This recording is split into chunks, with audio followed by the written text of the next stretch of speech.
Oh no. He slipped quietly into the president's booth and awaited for the audience's laughter to rise. The president was shot in the back of the head. Oh, come on. Booth fled the city. After all of that, he just gets assassinated. Like, are you serious? Like, alright guys, it's your favorite Gen Z Brit back again with another oversimplified video. This is the American Civil War Part 2. I'm very new to a lot of this American history, especially. Like, I didn't get taught this in school. I didn't really know about this at all, being in the UK as well. So this is all new information to me, but I've got a playlist in my playlist section of my channel, as well as in the description, and it'll be linked at the end of the video. So there's many places you can find of all my oversimplified reactions that I've done so far. Of course guys, look, if you're new to the channel, subscribe to the channel, and if you've already seen me and you haven't subscribed, what are you doing? Subscribe to the channel, as well as like the video so I know you guys want to see more. Let's get these videos pushed into the algorithm to help a fellow Gen Zer with little to no history knowledge learn more, as well as some other people my age maybe might be encouraged to learn more once they see these kinds of videos. And of course, yeah, ways you can support the channel as well and go above and beyond will be linked in the description as well. So things like my PayPal where you can donate, as well as my Patreon where you can get exclusive bonus content, as well as early access to a lot of these reactions. But guys, of course, with that being said, let's get straight into this video. Let's go. Part 2, man. Part 1 was just fun. As the Union struggle to take control in the East continued, elsewhere, the war raged on. The Confederates attempted an invasion of Kentucky, hoping the state as a whole would join them, but they were... I put this on 1.25 speed. Let's slow it down a bit, because this is already a lot of information for me to take at once. All right. Pushed back.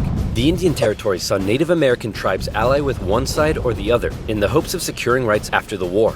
Along the Mississippi, General Ulysses S. Grant remained one of the few Union generals scoring major victories. With his best pal, General Sherman, by his side, Grant led his armies down the Mississippi to the Confederate stronghold of Vicksburg. Both sides knew that if Vicksburg fell, the Confederacy would be split in two, and the Confederates prepared for an intense defense of the city.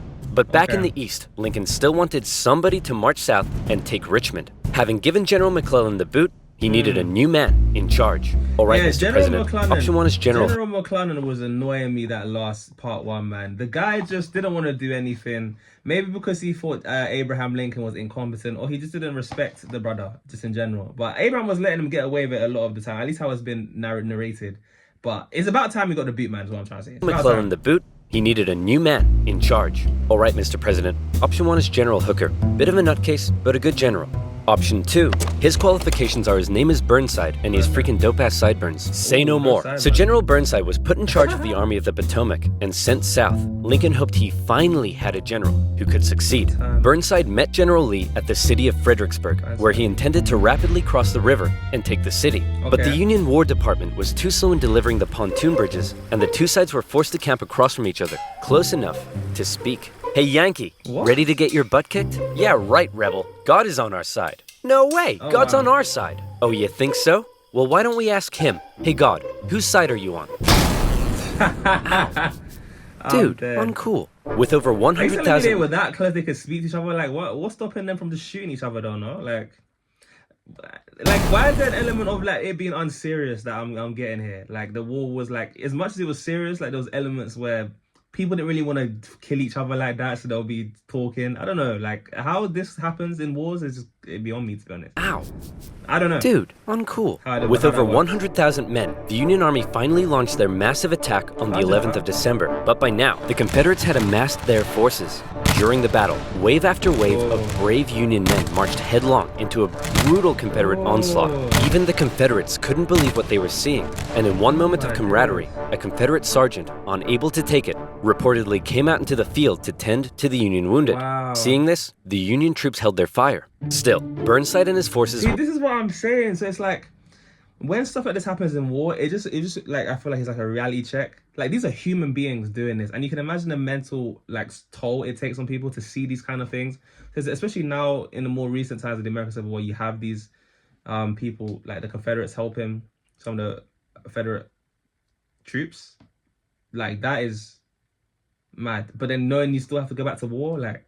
The Union wounded. Seeing this, the Union troops held their fire. Still, Burnside and his forces were soundly defeated at Fredericksburg and forced to retreat. Lincoln's popularity and Northern morale continued to plummet, especially as the winter heading into 1863 was bad. The winter camps were rife with disease. The food was less than appealing. On both sides, men began to leave. Hey, Where do you think you're going?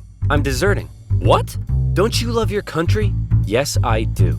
And I'm trying to get back to it as quick as I can. Wow. Ever the kind and caring man he was, spent much of his time pardoning deserters' death sentences. Oh my. Here's a 17-year-old boy sentenced to be hanged. Well, I'd better suspend his sentence. Or he'll be suspended tomorrow. What? To try to keep the numbers up, both sides had introduced conscription. There was controversy in the North, however, since rich men could simply pay to have someone else fight on their behalf. Riots broke out in New York City, with enraged mobs furious at the idea of going to fight for slaves, an idea that many of them simply did not support. However, after so much pressure, the Union had finally begun allowing black men to enlist. And these men, knowing what they were fighting for, signed up. By the end of the war, nearly 200,000 troops, 10% of the Union Army, would be black. The valor and bravery they showed throughout, silencing critics. Okay, well that last guy was useless. Let's try this Hooker fellow. General Joseph Hooker was put in charge of the Army of the Potomac, and once again, Lincoln ordered him to move south and take Richmond. Hooker met Lee at the Battle of Chancellorsville, where Hooker had over twice the men Lee did. Lee was forced to defy all military convention and split his smaller force into two. Lee had absolutely no chance of winning, and Lee won. It was his masterpiece. Lee did suffer one significant loss during the battle, though. As his right-hand man, Stonewall Jackson, was riding back to the Confederate lines at night, the nervous Confederate troops, unable to recognize him, opened fire. Wow. You boys done goofed up. That's Jackson mad. died 8 days later. He died to friendly fire. Or he died 8 days later. So then, he must have died as a result of it. But that's crazy, though. You boys done goofed up. That's crazy. Jackson died 8 days later. What happened to As the for guys Lincoln, that he killed couldn't him? believe it. It was yet another loss, and Northern support continued to waver.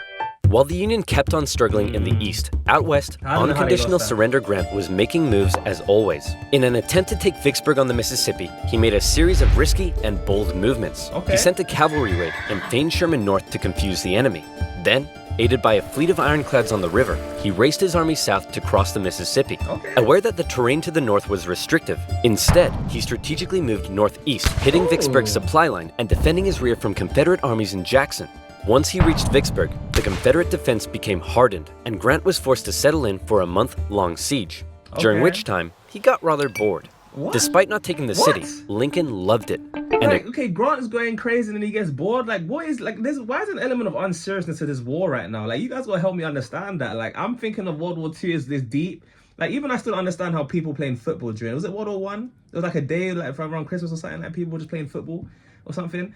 Like, not soccer, by the way, you guys American watching this, football. It's to say, like, yeah, I don't understand, like, your lives on the line here and people are just drinking. I don't know. Literally, like, this, I'll be so interested to see how stuff like that happens. Encouraged Grant to hold firm. It would only be a matter of time before the Mississippi was in Union hands. Around this time, the people in the west of Virginia, who had remained loyal to the Union throughout, finally broke away to form their own state. They could have named it anything in the world, but the creative minds at the time came up with the ingenious West Virginia. Back in Washington, Lincoln once again wanted a new general to take command. Oh my goodness, why do all these 19th century generals look so bust? Look, we got Sleepy Eyes Joe here. That's Princess Leia with a mustache. E.T. phoned the doctor. Fine, why don't we give Snapping Turtle McGee here a shot? So General Snapping Turtle McGee was put in charge of the Army of the Potomac, and it was a crucial time for the Union, because once again, the Confederates decided to go on the attack. So far, they had done exceedingly well militarily, but as the war kept going, the Confederate economy was crumbling. Riots broke out in the streets of Richmond as the price of bread skyrocketed. Supplies were dwindling. Jefferson Davis wanted to send men west to rescue Vicksburg, but General Lee knew the longer the war lasted, the worse their chances got. And he still hoped if he could just threaten D.C., the already demoralized North would surrender. So in June 1863, with the momentum behind him, General Lee once again entered the North, fighting his way through Maryland and into Pennsylvania. General Meade set out to meet him for what would be the most significant battle of the entire war. If the Confederates won, D.C. could fall. If the Union won, it would be a turning point, as the Confederates would run out of steam, and the small town that was to get caught up in the crossfire of the largest battle in American history was Gettysburg, Pennsylvania. On June 1st, units from each army encountered one another and skirmished through the town itself.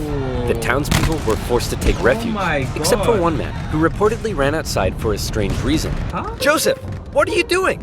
I'm not gonna let them take my beans. How many times do I have to tell you they're not here for your beans? By the second day, over 100,000 men stretched for miles across the battlefield.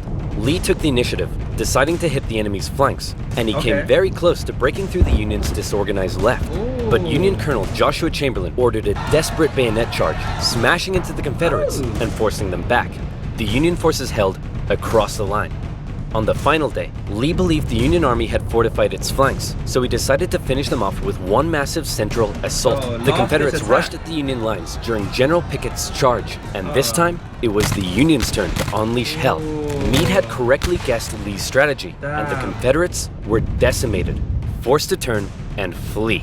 A devastated General Lee called out to his fleeing and wounded men, telling them it was his fault. And after holding for a counterattack that never came, he ordered a retreat back into Virginia. The North had just managed to score a massive victory, and one they desperately needed. And if that wasn't enough, in the West, after a month-long siege, Vicksburg finally fell. The North now held the Mississippi. And better yet, it was the 4th of July. With control of the Mississippi, Union forces moved into Arkansas and Tennessee.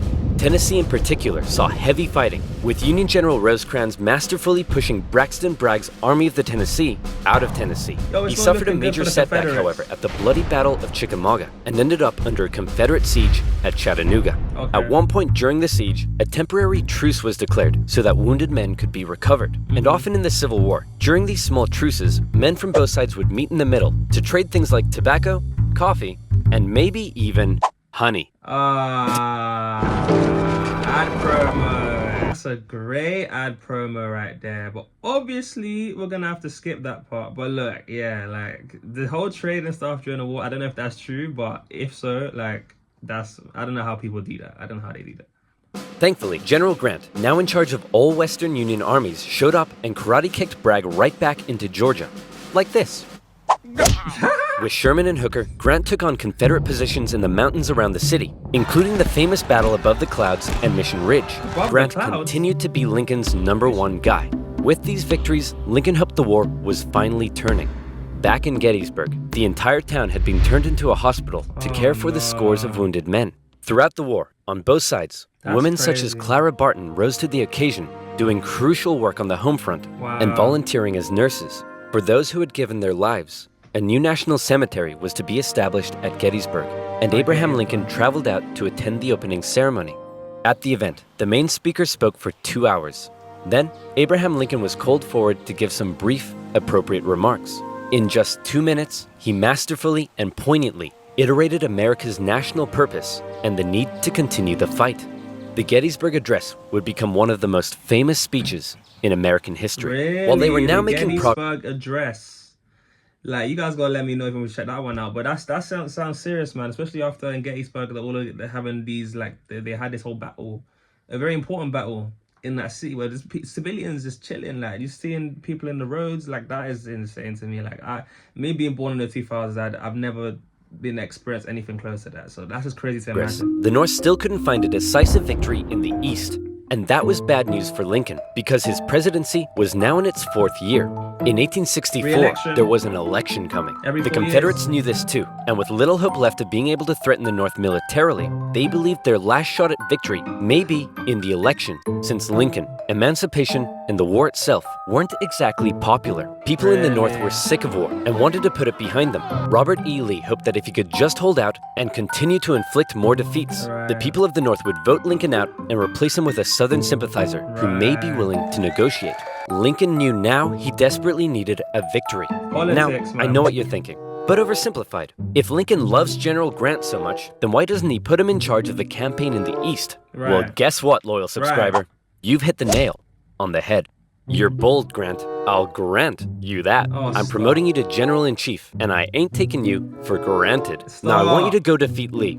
Grant me my wish. Please stop. So Grant was put in charge, and he came up with a new plan. He wanted to press the Confederates on all fronts, with General Banks to capture Mobile, Alabama, General Sherman moving south to Atlanta, and Grant joining the Army of the Potomac as they advanced through Virginia. In May 1864, that plan went into action. Sherman steadily advanced on Atlanta, facing off against the smaller Confederate army under General Joseph E. Johnston. In addition, a cruel yet highly skilled cavalry general and winner of the funniest Confederate statue award, Nathan Bedford Forrest, was Why is also that a nearby, statue? doing his best to threaten Sherman's advance. But in a series of battles, Sherman dominated and pushed Johnson back to the city. But he was held just outside of Atlanta itself and was forced to lay siege. Meanwhile, the main show was happening to the east in Virginia. The Union's top general was finally about to face off against the Confederacies. Lincoln hoped Grant would bring something new to the Eastern Theater, and bring something new he did. As Grant began moving south, Lee still regularly outmaneuvered him and inflicted heavy casualties, hoping to demoralize. This is gonna be a good because Lee's been doing solid and Grant has done a madness. I'm really curious to see how this plays out, man. Something new to the Eastern Theater, and bring something new he did. As Grant began moving south, Lee still regularly outmaneuvered him and inflicted heavy casualties, hoping to demoralize the North as much as he could. But here's what set Grant apart from others. He knew Lee was running out of men and that the North by comparison had plenty. Grant would throw his forces at Lee, and even when Lee repelled them, Grant, rather than pulling back, would give the order to keep moving forward and flank Lee again and again. In under 6 weeks, 80,000 men would be killed, wounded, or missing. In DC, Grant was criticized for being a butcher. At the Battle of the Wilderness, the Union casualties were so heavy that Grant reportedly began to weep. But still, Grant could replace his losses. Lee couldn't, and he was being pushed all the way back to Richmond. Lee knew once he got there, he'd be under siege. Then, it would only be a matter of time. Close to Richmond, Grant again suffered horrific casualties in a miscalculated assault at Cold Harbor. Then, trying to be a trickster, instead of moving on Richmond directly, Grant moved towards Petersburg to flank the Confederate capital and cut its supply line. But, just like Sherman, Grant was halted outside of the city, and he too was forced to settle in for a siege. 2 identical sieges would not be good enough for Lincoln's re-election. The people of the North saw the casualties Grant had been taking, and they weren't happy. To make matters worse, Lee had sent Jubal Early north to threaten DC, with the hope of forcing Grant to withdraw troops from Richmond. Early was repelled on the outskirts of the city, with President Lincoln even attending as an observer, but the North had been given a fright. So with the war currently in a stalemate, who was to be Lincoln's opponent in the critical 1864 election? Who would the Democrats choose? Guess what, baby? I'm back. That's right. General George B. McClellan would run for president against Abraham Lincoln, my fellow countrymen. If you elect me, I, the great General George McClellan, will fearlessly and valiantly win the war. Unlike this douchebag, many Democrats, however, including McClellan's running mate, wanted to end the war. So it's possible McClellan may have ended up fearlessly and valiantly making peace with the Confederates, which is exactly what they were hoping for. With the war in a stalemate and Lincoln still not popular, it looked like McClellan would win, and the Confederacy may have a chance at surviving after all. Lincoln himself said that without some kind of major victory, it seemed exceedingly probable that this administration will not be re-elected. Well, fret not, Abe, because if it's a major victory you want, it's a major victory you'll get. Atlanta had been under siege by General Sherman for just over a month. After a number of battles around the city, Sherman sent a force south to sever the city's supply line, and Confederate General Hood was forced to abandon it. Atlanta, one of the Confederacy's most important cities, had fallen into Union hands. For many, it was clear that the Confederacy's defeat was now inevitable, and the war would soon be over. When the final results came in, Lincoln had won with an electoral college landslide, with the troops in particular voting overwhelmingly for Lincoln, which must have been touching for their commander-in-chief. Hey man, looks like you lost. No hard feelings? I didn't lose. I merely failed to win. In January, Lincoln involved himself heavily in ensuring the 13th Amendment made it through Congress. In a narrow and historic vote, the amendment passed. Slavery would now be constitutionally banished throughout the nation. Black men and women, watching the vote from the galleries, knew the work had only just begun. A couple months later, at his second inauguration, with victory right around the corner, he didn't celebrate, he didn't gloat. Instead, he emphasized the need for reunification and binding up wounds. To him, Americans, North or South, were to again be compatriots. However, listening to Lincoln speak that day was a man who had no interest in reunification, John Wilkes Booth. An actor living in DC, was also a deep Southern sympathizer, and as the war turned against the Confederacy, depressed and full of hate, he was already plotting his revenge on the man he held responsible. Are you serious? With further Confederate losses, it was pretty clear at this point who would win. But still, Jefferson Davis showed no sign of giving in. The North were frustrated to see the conflict being dragged out. Why waste more lives? In Atlanta, General Sherman believed he had the key to forcing the Confederacy's hand. He had an unusually modern concept that an army could only survive with the support of the people. Strike at the people, and the army collapses. Sherman decided to do something unprecedented. He would remove his 62,000 men from their supply line and march through the heartland of the Confederacy, where they would live off the land. There, they would wreak havoc. As they marched, they tore up railroads, burned farms, and destroyed communication lines. They also liberated thousands of slaves. The damage done was estimated at $1.4 billion. The tactics were cruel, but to Sherman, it was better than cruel tactics, man. Like going after the civilians. Yeah, like I feel like they could have been done that throughout the whole of the Civil War, but they kind of, like, especially in that battle of I forgot the name, that where it was one of the most important battles where Lincoln did the speech. Like they could have just started going after the people there as well. No, I think. I don't know. What do I know? I don't know. $1.4 billion. The tactics were cruel, but to Sherman, it was better than losing yet more men in battle. In December, he reached Savannah, Georgia, but he wasn't done yet. Next, he turned north to inflict his punishment on the first state to secede, South Carolina. As he moved, he came ever closer to General Lee's army, still holding out at Petersburg. The siege of Petersburg had lasted for 292 days. 60,000 of Lee's men had deserted. Numerous Union attempts to break through had failed, but when the breakthrough finally came, it came quick. On April 2nd, a Union assault finally pushed the Confederates from their defenses. Hey man, there's no need to evacuate, right? You'll rescue us like last time, right? Sorry, can't hear you. Lee narrowly escaped the city, hoping he'd be able to meet up with General Johnson and continue the fight. Grant chased him down. Richmond was evacuated, and Jefferson Davis went on the run. As they left, the Confederates set fire to military buildings, but the flames burned out of control, and as the Union troops arrived, they became firefighters. A couple of days later, Abraham Lincoln visited the war-torn city. Grant caught up to Lee at Appomattox Courthouse, where he trapped his forces. It was here, on April 9th, 1865, that Lee saw no point in continuing. Sir?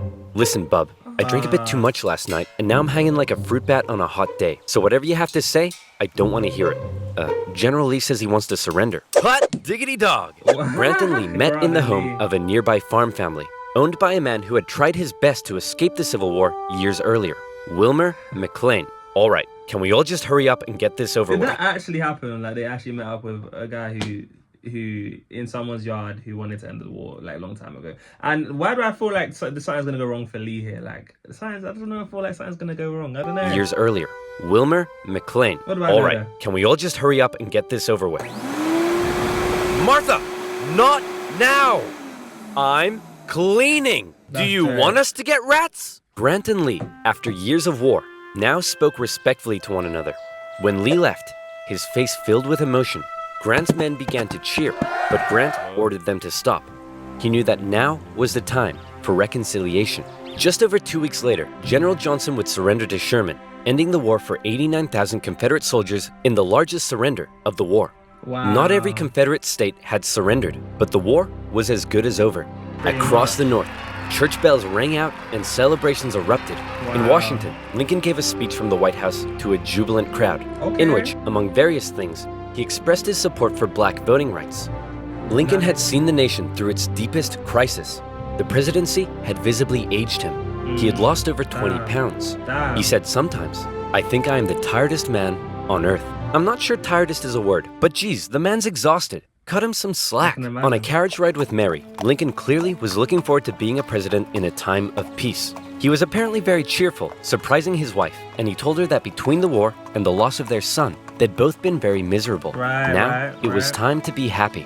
On the evening of April 14th, Lincoln attended a play with his wife and some friends at Ford's Theater. It was a comedy, and the president appeared to be enjoying it very much. In a nearby bar, John Wilkes Booth swallowed 2 glasses of brandy. He slipped quietly into the president's booth and awaited for the audience's laughter to rise. The president was shot in the back of the head. Oh, come on. Booth fled the city. Soldiers carried Lincoln to a boarding house across the street. There, You're telling me John Wilkes Booth or whatever his name was, yeah? John shot. How did he even get in and just shoot him like that? Was the Lincoln not have any, like, you know, security or something? Like, what's going? How did he just, after all of that, he just gets assassinated? Like, are you serious? Like, Soldiers carried Lincoln to a boarding house across the street. There, doctors declared there was nothing they could do. Wow. Surrounded by his heartbroken wife, Are you son, serious? and members of cabinet, at 7:22 the next morning, President Lincoln passed away. Never before had a president been murdered. A shocked nation mourned as a 12-day funeral procession carried Lincoln back to his home in Springfield, Illinois. On April 26th, Union cavalry found John Wilkes Booth in a barn in Virginia, where he was shot. Not long after, Confederate President Jefferson Davis was also tracked down and arrested. Imprisoned for 2 years, he was eventually released. The North didn't want to put him on trial for fear the jury may rule that Southern secession had in fact been legal. To ensure reconciliation, other Confederate generals and politicians were allowed to re-enter life in the now restored Union. Scattered fighting continued into May, when the last Confederate forces in Texas disintegrated.